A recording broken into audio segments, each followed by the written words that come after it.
Ако направиш така, че Бог да се усмихне, Той ще направи така, че ти да се усмихнеш.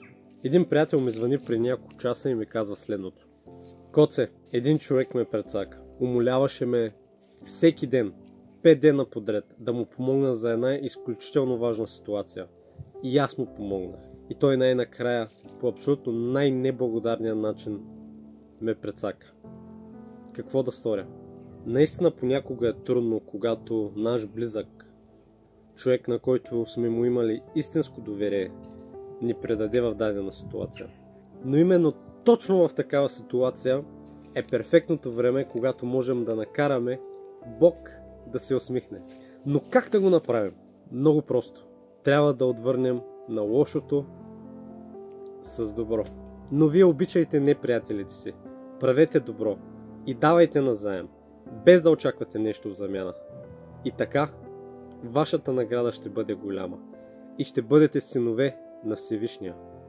Защото Бог е благ и към неблагодарните, и към злите.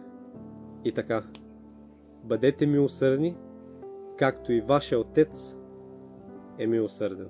Защото каква похвала, ако понасяте търпеливо, когато ви бият за престъпленията ви. Но когато вършите добро и страдате, бидейки търпеливи, тогава това е угодно за Бога, който когато го хулеха, с хула не отвръщаше, когато страдаше, не заплашваше, а предаваше делото си на този, който съди справедливо. Именно отвръщайки на лошото с добро, ние правим така, че Бог да ни се усмихне. И да, когато върнете на лошото с добро, някой път ще загубите нещо материално. Но знайте, че няма нищо загубено в името Христово, което нашия Господ Исус Христос да не ви върне многократно. Благодатта на нашего Господа Исуса Христа да бъде с вас. Амин. Бъдете благословени, приятели!